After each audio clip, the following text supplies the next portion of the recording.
آپ بتائیے اس کے لباس میں اور ایک مسلمہ کے لباس میں کتنا فرق ہوتا ہے. تو اس طرح سے ہم اپنے بچوں کو جب بہت بچپن سے ہی سکھائیں گے تب جا کے وہ اس کی سیریسنس کو سمجھیں گے. ہم اپنے آپ کو آزاد نہ سمجھیں بلکہ ہم پر یہ ذمہ داری ڈالی گئی ہے کہ ہم اپنے بچوں کو آگ سے بچائیں. اللہ تعالیٰ نے فرمایا قرآن حکیم میں سورہ تحریم سورہ نمبر 66 آیت نمبر 6 میں یا ایھا الذین آمنوا قوا انفسکم واہلیکم نارا وقودھا الناس والحجارہ. اے ایمان والو اپنے آپ کو اور اپنے گھر والوں کو آگ سے بچاؤ جس کا ایندھن انسان اور پتھر ہیں. تو ہمارا فرض بنتا ہے کہ ہم اپنے بچوں کو ایسی تعلیم و تربیت دیں جس سے وہ آگ میں نہ جانے پائیں, جس سے وہ آگ سے بچ جائیں. اور آگ سے میری مراد عذاب النار ہے اور جہنم کی آگ ہے. وہ اس عذاب سے, اس آگ سے بچ جائیں جو جہنم میں ہے. ہم عام طور پر جب گرمی کا موسم ہوتا ہے تو اپنے بچوں کو پسینے میں شرابور دیکھ کر بالکل پریشان ہو جاتے ہیں. دل پہ گزر جاتی ہے کہ ہائے میرا بچہ کس طرح سے گرمی سہ رہا ہے, اسکول گیا وہاں سے اتنا پسینے میں شرابور ہو کے آیا, یا کہیں دھوپ میں اگر بچے کو کچھ دیر کھڑا رہنا پڑ جائے تو ہمارے دل پہ گزر جاتی ہے. ہم متھرا کی گرمی سے بچانے کے لیے تو گھر میں اے سی لگا کے رکھتے ہیں, کولر لگا کے رکھتے ہیں, لیکن جہنم کی آگ سے بچانے کی کیا تیاری ہے؟ کیا تیاری ہے؟ ہم اپنے ہاتھ سے اپنے بچوں کو جہنم میں جھونکنے والا کام کر رہے ہیں. جی ہاں, جو غفلتیں طاری ہیں اس کا مطلب یہی ہے کہ اپنے ہاتھ سے آگ میں ڈال رہے ہیں اپنے بچوں کو. نہ ہمارے بچوں کے اندر اسلامی اخلاقیات ہے, نہ انہیں آداب ہے, نہ انہیں سلام کرنے میں پہل آتی ہے, نہ ان کو کھانے پینے سونے جاگنے کی سنتیں معلوم ہیں. کیا سکھا رہے ہیں ہم؟ فرائض نہ ادا کر رہے ہیں اور نہ ہی رسول اللہ صلی اللہ علیہ وسلم کی سنتوں کی پیروی کر رہے ہیں. اس طرح جس غفلت میں ہم بچوں کو پال رہے ہیں اس سے تو یہ لگتا ہے کہ آگ سے بچا نہیں رہے بلکہ آگ میں ڈالنے کی تیاری کر رہے ہیں. تو جب تک یہ غفلت نہیں ٹوٹے گی تب تک ملت کی فتح اور فلاح کا کوئی بھی ذریعہ نہیں بن سکتا. تو ہمیں اب ان خواب غفلت سے بیدار ہو جانا چاہیے. اپنی نئی نسل کو, اپنے ننھے منوں کو ضرورت ہے دینی تعلیم اور تربیت دینے کی, ایسی تربیت دینے کی جو کہ ضروری ہے ان کو آگ سے بچانے کے لیے اور جو کہ ریکوائرڈ ہے جنت میں جانے کے لیے. اور یاد رکھیے گا کہ اگر ہم نے ایسا کیا تو یہی اولاد ہمارے لیے ثواب جاریہ بنے گی. جی ہاں, اللہ کے رسول کا فرمان ہے جو کہ درج ہے سنن ابن ماجہ جلد نمبر 1 کتاب الایمان باب نمبر 20 حدیث نمبر 241. اللہ کے رسول نے فرمایا کہ انسان جو چیزیں چھوڑتا ہے ان میں 3 چیزیں بہترین ہیں. ایک یہ کہ نیک اولاد جو اس کے بعد بھی اس کے لیے دعائے خیر کرتی رہے, اور دوسرا یہ کہ صدقہ جاریہ, اور تیسرا یہ کہ وہ علم جس کے بعد بھی عمل ہوتا رہے. یہ 3 ایسی چیزیں ہیں جس کا ثواب مرنے کے بعد بھی جاری رہتا ہے, اور اس میں سب سے پہلی بات جو کہی گئی ہے وہ نیک اولاد کہی گئی ہے. تو اگر ہمارے پاس اولاد تو ہے لیکن وہ نیک نہیں ہے اگر, تو گویا ہم مریں گے تو بے اولاد مریں گے. کیونکہ جب نیک اولاد نہیں ہے تو وہ دعا نہیں کرتی اپنے والدین کے لیے, اور وہ اپنے والدین کی مغفرت کی دعا نہیں کرتی, ان کو کوئی خیر نہیں پہنچاتی, اور ان کے اچھے عمل سے جو والدین کو ثواب ملنا تھا وہ منقطع ہو گیا ہے راستہ, تو گویا بے اولاد ہی مرے. کتنا شوق ہوتا ہے نا کہ اپنی نسل آگے تک چلے, لیکن یہ نسل بڑھتی رہے اور قبر میں کچھ بھی فائدہ نہ ملے, تو یہ کتنی محرومی کی بات ہے. ہم آپ کو مثال دیں گے حضرت عمر بن عبدالعزیز رحمۃ اللہ علیہ کی. حضرت عمر بن عبدالعزیز رحمۃ اللہ علیہ خلیفہ راشد سے تھے, سمجھ لیجئے. وہ نہایت پاک باز خلیفہ تھے. خلفۂ راشدین کے طرز پر انہوں نے خلافت کی, اور ان کے دور میں ایسا ہوا تھا کہ زکوٰۃ لینے والا کوئی نہیں بچا تھا. مال اتنا بیت المال میں بھرا تھا کہ زکوٰۃ لینے والا کوئی نہیں تھا، کوئی غریب فقیر نہیں بچا تھا، بلکہ سب صاحب استطاعت ہو گئے تھے، اتنا مال بیت المال میں تھا۔ تو اتنی بہترین خلافت کی تھی انہوں نے، جب کہ بیت المال بھرا پڑا ہے، ان کے بچوں کا عید تک میں کپڑا نہیں بنتا ہے، اور بچوں کے ننیال والے نہایت مالدار، بنو امیہ کے لوگ نہایت مالدار، جب ان کے ماموں اور ان کے نانا لوگ سب وہ لوگ بھی خلیفہ تھے، کیونکہ ان کا جو نکاح ہوا تھا وہ عبد الملک کی بیٹی سے ہوا تھا، فاطمہ بنت عبد الملک سے، اور وہ بڑے شاندار ٹائپ کے خلیفہ تھے، مطلب دولت میں کھیلنے والے۔ اور ادھر عمر بن عبد العزیز متقی خلیفہ تھے۔ جب عید میں ان کے بچوں کا کپڑا نہیں بنتا ہے تو بنو امیہ کے لوگ جب ننیال والے بچوں کے گھر آتے ہیں تو کہتے ہیں آج تو تمہیں اپنے والد پر بڑا غصہ آ رہا ہوگا کہ انہوں نے ہمارا عید کا کپڑا تک نہیں بنوایا۔ تو بچوں نے کیا کہا تھا سنیے، انہوں نے کہا ہرگز نہیں، ہمارا دل مطمئن ہے، ہمارا ضمیر مطمئن ہے کہ ہمارے ابا جان نے ہم لوگوں کے کپڑوں پہ روک لگائی ہے، ہمارے ارمانوں پہ چھری چلائی ہے، لیکن مسلمانوں کے مال سے خیانت نہیں کی، ہم بالکل راضی اور مطمئن ہیں۔ یہ نیک والد کی نیک اولاد تھی۔ اور جب عمر بن عبد العزیز رحمۃ اللہ علیہ دنیا سے جاتے ہیں تو وہ اپنے اولاد کے لیے ترکہ نہیں چھوڑ کے جاتے ہیں، وہ نہیں کے برابر ترکہ ملتا ہے، مال نہیں کے برابر ان کے بیٹوں کو، ان کی اولاد کو ملتا ہے۔ وہیں پر بچوں کے جو ماموں ہیں ہشام بن عبد الملک، وہ بہت دولت کا انبار چھوڑ کر جاتے ہیں، ایک ایک بیٹے کو 10 لاکھ درہم ملتا ہے ترکے میں۔ ہشام بن عبد الملک، حضرت عمر، دونوں آس پاس ہی فوت ہوتے ہیں، ایک ترکے میں کچھ نہیں چھوڑ کے جا رہا ہے، دوسرا 10 لاکھ درہم چھوڑ کے جا رہا ہے، لیکن صرف 30 سے 32 سالوں کے بعد ہشام بن عبد الملک کے بیٹے جامع مسجد دمشق کی سیڑھیوں پر بیٹھے بھیک مانگتے پائے جاتے ہیں، اور ادھر عمر بن عبد العزیز رحمۃ اللہ علیہ کے بیٹے ایک بار میں 100 گھوڑے خیرات کرتے ہوئے پائے جاتے ہیں۔ تو یہ والد کی تربیت تھی، یہ والدین کی ان کی تربیت تھی کہ انہوں نے مال نہیں چھوڑا تھا، تربیت دی تھی، تو بچے ایسے ہی کامیاب ہو گئے، دنیا میں بھی اور آخرت میں بھی انشاءاللہ کامیابی سے ہمکنار ہوں گے۔ لیکن دوسرے نے تربیت نہیں دی تھی، دینی تعلیم و تربیت نہیں دی تھی، مال دیا تھا، کچھ دن میں مال بھی تو اپنا نہیں رہا، وہ بھی فقیر ہو گئے۔ تو اس طرح سے ہم اپنی اولاد کے لیے مال اکٹھا کرنے کی جستجو نہ کریں۔ ہم عام طور پر چاہتے ہیں اپنے بیٹوں کے لیے بہت ساری پراپرٹی اور بہت زمین اور مکان چھوڑ کر جائیں، اپنی بیٹیوں کو بہت زیادہ جہیز دیں اور ان کو زیور اور کپڑے دیں، لیکن والدین کا جو بیسٹ گفٹ ہے، جو سب سے بہترین ہدیہ ہے، وہ ہے بہترین تعلیم اور تربیت۔ اگر یہ دیں گے تو انشاءاللہ ہماری اولاد کامیاب ہو سکے گی، نئی نسل باہر کچھ جو برائیاں ہیں انہیں مٹا سکے گی۔ بہت بریف میں آپ کو بتائیں گے حضرت لقمان کی تربیت۔ ویسے تو یہ آپ کا ہوم ورک رہا کہ تفصیل میں سورہ لقمان آپ لوگ اپنے آپ پڑھ لیجئے گا، سورہ نمبر 31 ہے سورہ لقمان، اس کو آپ لوگ تفصیل میں پڑھ لیجئے گا۔ دوسرے رکوع میں حضرت لقمان کی تربیت ہے، حضرت لقمان کی کچھ سنہرے اصول ہیں جو اپنے بچوں کو سکھاتے ہیں، اور نبی نہ ہونے کے باوجود پورا ایک رکوع حضرت لقمان کی تربیت پر قرآن مجید میں موجود ہے۔ کتنی بڑی بات ہے، ذرا غور کریے، کتنی بڑی بات ہے، غیر نبی کا قول قرآن حکیم میں اللہ تعالیٰ نے اس کو جگہ دی پورے ایک رکوع میں، جس میں جو کی ہے آیت نمبر 13 سے 19 تک۔ تو سب سے پہلی ٹیچنگ جو تھی، پہلا سبق جو تھا حضرت لقمان کا، وہ ایمانیات پہ تھا۔ سورہ لقمان سورہ نمبر 31 آیت نمبر 13 فرمایا، یا بنیا، اے میرے بچے، لا تشرک باللہ، اللہ کے ساتھ شرک نہ کرنا، ان الشرک لظلم عظیم، بے شک شرک ظلم عظیم ہے۔ تو جو سب سے پہلی بات سکھائی حضرت لقمان نے اپنے بیٹے کو وہ شرک سے بچانے کی بات.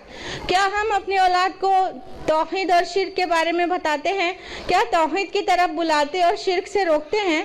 ہمارے بچے تو توحید لفظ اور شرک لفظ سے اویئر نہیں ہوں گے، ہے کہ نہیں؟ ہاں، ہمارے بچے تو کارٹون کیریکٹرز جانتے ہیں، ہمارے بچے تو ٹی وی چینلز جانتے ہیں، ہمارے بچے ہیرو ہیروئنس کے نام بخوبی جانتے ہیں، اور انہیں یہ ساری اصطلاحات جو ٹی وی پہ ہیں وہ اچھی طرح پتہ ہے، لیکن انہیں دینی اصطلاحات، قرآنی اصطلاحات پتہ ہی نہیں ہے. شرک نہیں پتہ، اس کو ڈیفائن کرنے کے لیے بولے نہیں کر پائیں گے، اور کفر نہیں پتہ.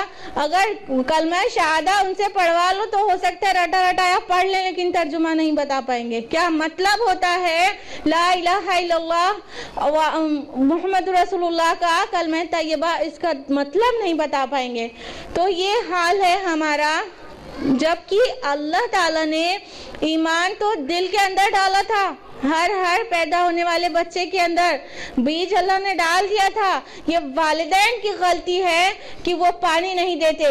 وہ پودے جو کفر کو مٹانے کے لیے وہ جو ایمان اور توحید کے لیے بہت سارے پھول نکال سکتے تھے، سماج میں جس کی خوشبو پھیل سکتی تھی، اس پودے کو ہم نے پانی نہیں دیا. یہ ہماری غلطی ہے.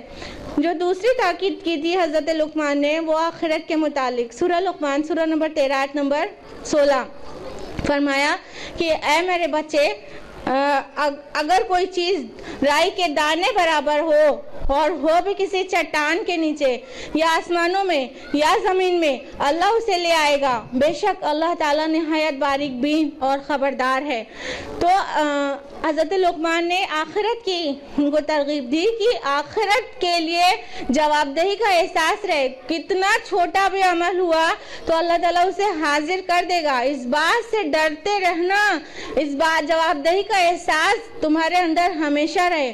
کیا ہم اپنے بچوں کو آخرت سے ڈراتے ہیں؟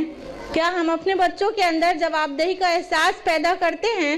آج ہم میں سے کتنے بچے ہمارے بچے ہیں جو کوئی بھی عمل کر کے یہ فوراً کہتے ہیں، پوچھتے ہیں کہ امی یہ غلط تو نہیں تھا، کیا امی یہ اللہ تعالیٰ کیا مقبول ہے کہ نہیں، کیا یہ گناہ تو نہیں ہے، کیا اللہ تعالیٰ ہم سے ناراض تو نہیں ہوں گے، کیا اللہ تعالیٰ ہم کو آگ میں تو نہیں ڈال دیں گے؟ کتنے بچے ہمارے کانشیس ہیں؟ اگر نہیں ہے تو اس میں غلطی ہماری ہے، بچوں کی نہیں ہے. حضرت علی رضی اللہ عنہ نے جب ان کی وفات ہونے والی تھی، خنجر لگ چکا تھا، اپنے بچوں سے کہا تھا کہ دیکھو اگر دنیا اور آخرت کے بیچ ٹکراؤ ہو جائے تو دنیا کو بیچ دینا، آخرت کو نہ بیچنا. تو ہم اپنے بچوں کو آخرت سنوارنے والے سبق دیں. پھر اذان ہو رہا تھا، اذان کے بعد تو 2 بجے نہیں ہو رہی ہے. سبق نمبر 3 جو حضرت لقمان نے دیا تھا وہ ہے صلاح یعنی نماز. سورہ لقمان سورہ نمبر 13 آیت نمبر 17 یا بنیا اقم الصلاۃ، اے میرے بچے صلاح قائم رکھنا یعنی نماز کو قائم رکھنا. کیا آج ہمارے بچے نماز قائم کر رہے ہیں؟ کیا ہم انہیں نماز کی تاکید کرتے ہیں؟ کہ یہ سب سے پہلا فریضہ ہے اسلام میں داخل ہونے کے بعد. جب کلمہ شہادہ منہ سے نکلا اس کے فوراً بعد صلاح یعنی نماز فرض ہو جاتی ہے. اور ہم نماز سے غافل ہیں، خود بھی اور ہمارے بچے بھی. اور جب ہم خود غافل رہیں گے تو کیوں کر ہمارے بچے 5 وقتہ نمازی بنیں گے؟ کیسے بنیں گے؟ کیسے بنیں گے؟ جب بچہ 22-24 سال کا ہو جاتا ہے، 25 سال کا ہو جاتا ہے، نماز نہیں پڑھتا تو ہم کہتے ہیں بچے ہمارے نماز نہیں پڑھتے، بچے ہمارے نماز نہیں پڑھتے، سنتے ہی نہیں. اس وقت ماں تو بوڑھی ہو گئی، ساری خواہشات تو اس کی پوری ہو چکی، جتنا عیش کرنا تھا کر لیا، جتنا نفس پہ کی خواہشات کو پوری کرنا تھا وہ کر لیا. اب وہ خود تو بوڑھی ہو گئی، اب وہ نماز پڑھنے لگی اور چاہتی ہے کہ اب بھی میں سدھر گئی ہوں تو بچہ بھی ابھی کے ابھی سدھر جائے. ایٹ دا ایج آف 25-30 کیا ہمارے بچے نماز نہیں پڑھتے؟ ارے جب آپ جوان تھے جب آپ نماز پڑھ رہے ہوتے تو آپ کا 2 سال کا بچہ آپ کے بغل میں کھڑے ہو کے سلام پڑھتا اور پھر وہ ساری زندگی نماز پڑھتا رہتا. تو ہم نے خود اپنی جوانی میں نمازیں نہیں پڑھی, تو بڑھاپے میں چاہتے ہیں بچے ہماری طرح بوڑھے ہو جائیں, بس ابھی نماز پڑھنا شروع کر دیں. ایسے کیسے ہو سکتا ہے؟ ان کی نماز کا جو صحیح عمر ہے وہ اللہ کے رسول نے واضح کر دیا تھا نا. اللہ کے رسول کی حدیث ہے, سنن ابو داؤد جلد نمبر 1 کتاب الصلاۃ باب نمبر 175 حدیث نمبر 491. اللہ کے رسول نے فرمایا کہ جب بچہ 7 سال کا ہو جائے تو اسے نماز پڑھنے کا حکم دو, اور جب وہ 10 سال کا ہو جائے تو نماز کے لیے مارو. تو ہلکی ضرب بھی لگائی جا سکتی ہے, پٹائی کرنے کے لیے نہیں کہا جا رہا ہے کہ اٹھاؤ ڈھول کی طرف پیٹ ڈالو بچے کو, نماز نہیں پڑھتا, اس طرح پیٹنے کی ضرورت نہیں ہے. بالکل ہلکی ضرب لگانے کی اجازت ہے کہ تھوڑا مارا بھی جا سکتا ہے 10 سال کی عمر میں. تو نماز کا حکم دینا ماں باپ کا فرض ہے. اگر وہ صحیح ٹائم پہ اپنی یہ ڈیوٹی پوری نہیں کرے تو وہ خود مجرم ہے. اگلا سبق جو حضرت لقمان نے دیا تھا اپنے بچوں کو وہ تھا دعوت کا. سورہ لقمان سورہ نمبر 31 آیت نمبر 17, وَأْمُرْ بِالْمَعْرُوفِ وَانْهَ عَنِ الْمُنْكَرِ, کہ بھلائی کا حکم دیتے رہنا اور بھلائی سے روکتے رہنا, بھلائی کا حکم دیتے رہنا اور برائی سے روکتے رہنا. کیا ہم اپنے بچوں کو امر بالمعروف اور نہی عن المنکر کا آرڈر دیتے ہیں کہ ہر اچھی بات کی طرف لوگوں کو بلاؤ, ہر برائی سے روکو؟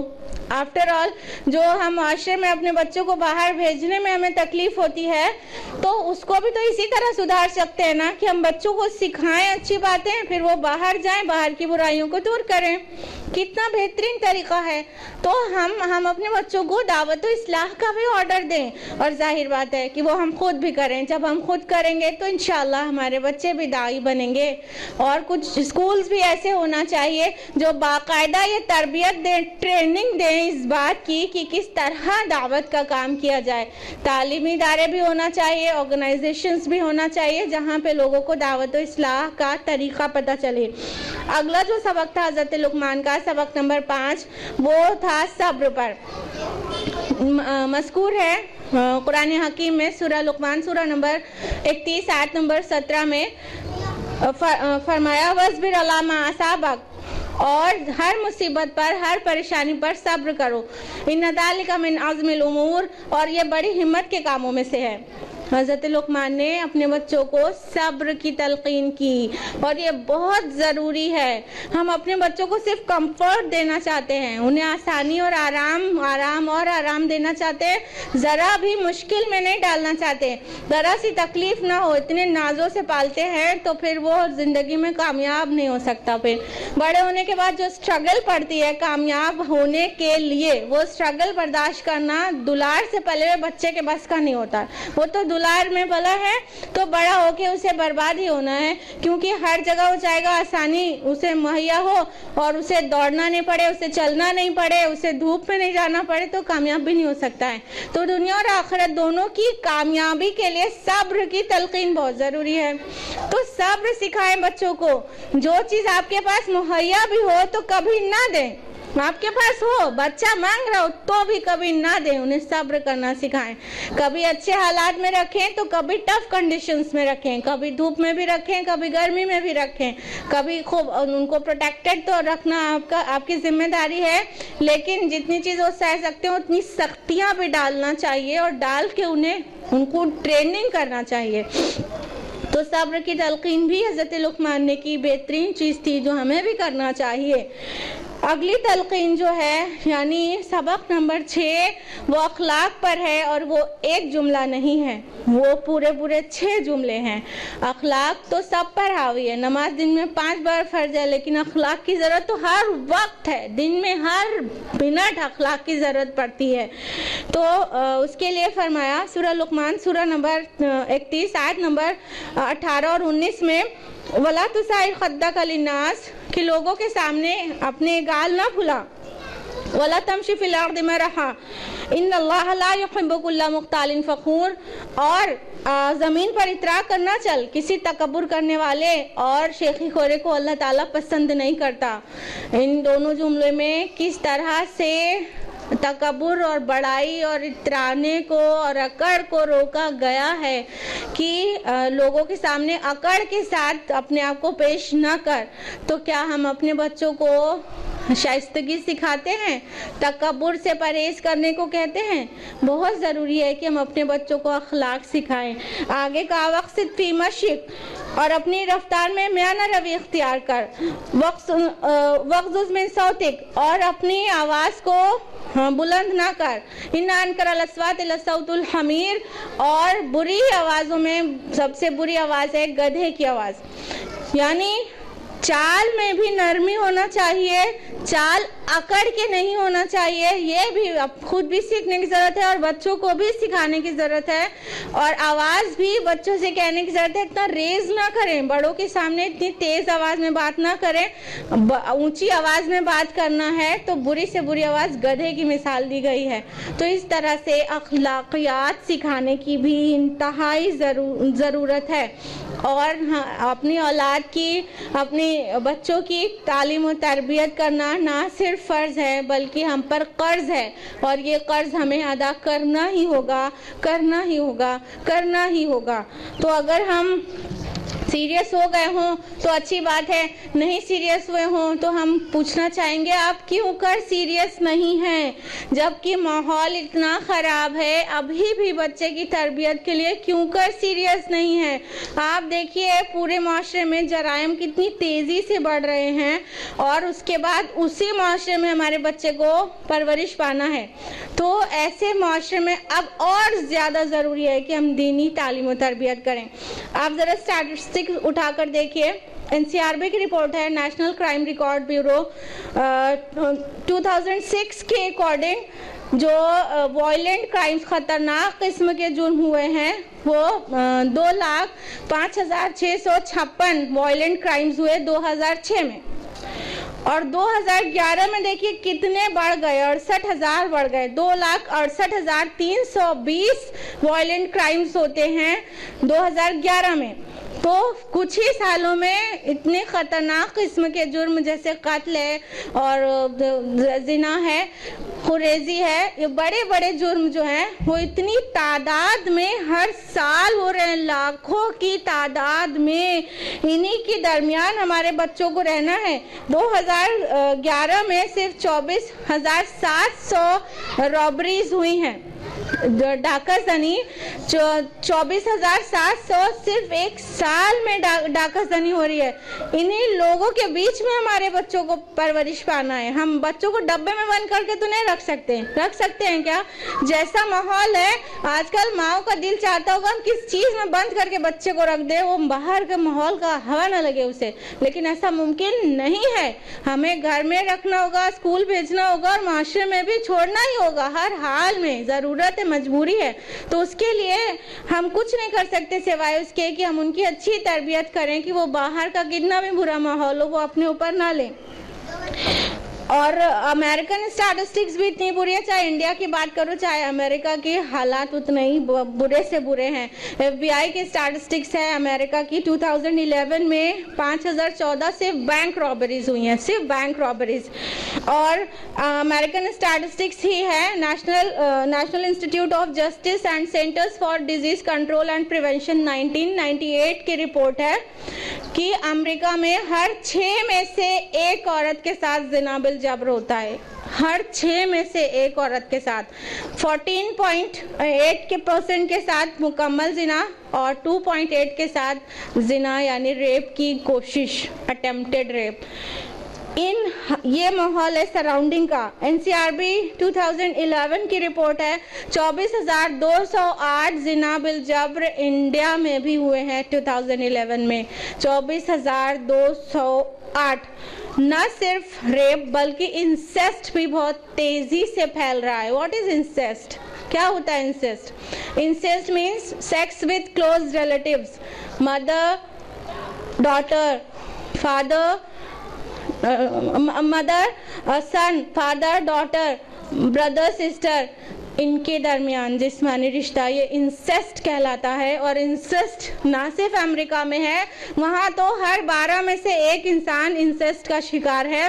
اب یہ انسیسٹ ہندوستان میں بھی آ گیا ہے اور بہت تیزی سے گرو کر رہا ہے. یہاں پہ پتہ ہے آپ کو، صرف انڈیا میں 2012 میں NCRB کی رپورٹ ہے کہ 346 انسیسٹ ہوا. صرف انڈیا میں 346 انسیسٹ ریکارڈ ہوا. کتنے تو ریکارڈ ہی نہیں ہوتے، اس کی تو بات ہی مت کریے. صرف دلی شہر میں 41 انسیسٹ کیسز 2012 میں پائے گئے. یو پی میں 12 کیسز انسیسٹ کے پائے گئے. سوچئے ایسی گھناؤنی چیزیں ہیں سراؤنڈنگ میں، تو اب آپ کیا کریں گے؟ جیسا بچہ باہر میلا ہو کے گھر کے اندر آتا ہے تو ہم کیا کرتے ہیں، اس کا ہاتھ منہ دھلاتے ہیں، اس کو میل کچیل صاف کرتے ہیں. سوائے اس کے ہمارے پاس کوئی آپشن نہیں ہے کہ بچے کو معاشرے میں چھوڑنا ہے تو اس کی میل کچیل کو صاف کیا جائے، اس کا تزکیہ کیا جائے، اس کا برین واشنگ کی جائے کہ باہر کی برائی کا اثر وہ نہ لے اور باہر کی برائیوں کو مٹائے. ہم تو کہتے ہیں تو اس طرح ہمیں دینی تربیت کرنے کے علاوہ کوئی آپشن نہیں ہے ہمارے پاس کہ ہم اپنے بچوں کو پورا محفوظ رکھ سکیں گے. ذرا سا بھی وائرس اسے نہیں لگے گا ان برائیوں کا، تو اس کے لیے بہت ضروری ہے. اور اپنے ہندوستان میں یو پی جس اسٹیٹ میں ہم رہتے ہیں، اس میں مسلمز کی جو پاپولیشن پورے انڈیا میں ہے اس کی 23% تو صرف یو پی میں رہتے ہیں. تو اگر صرف یو پی کو ہم سنبھال لیں تو 1/4 ہندوستان سنبھل جائے گا، یہاں کے برے حالات سنبھل جائیں گے. تو ہمارے پاس اس کے علاوہ اور کوئی بھی چارہ نہیں ہے کہ بچوں کو ہم دینی ماحول میں پالیں، ان کی تعلیم و تربیت کے لیے سیریس رہیں، قرآن و سنت کی روشنی میں انہیں پالیں، انہیں تربیت دیں، ان کا تزکیہ کریں تاکہ بچے ہمارے دین دار بن جائیں. اور دین تو صرف اللہ کا ہے اور وہ اسلام ہے. اللہ تعالیٰ نے فرمایا سورہ آل عمران سورہ نمبر 3 آیت نمبر 19 میں، ان الدین عند اللہ الاسلام، اللہ کے نزدیک دین صرف اسلام ہے. تو ہم دین اسلام کی طرف اپنے بچوں کو بلائیں اور اپنے بچوں کی تربیت کریں. اس کے ساتھ ہی ہم اپنی گفتگو کو یہیں پر ختم کریں گے قرآن حکیم میں مذکور ایک دعا کے ساتھ. سورہ فرقان سورہ نمبر 25 آیت نمبر 74 میں ہے، ربنا ہب لنا من ازواجنا و ذریاتنا قرۃ اعین واجعلنا للمتقین اماما. اے ہمارے رب، ہمارے شوہروں کو اور ہمارے بچوں کو ہماری آنکھوں کی ٹھنڈک بنا اور ہمیں بنا دے متقیوں کا امام. آمین. وآخر دعوانا الحمدللہ رب العالمین.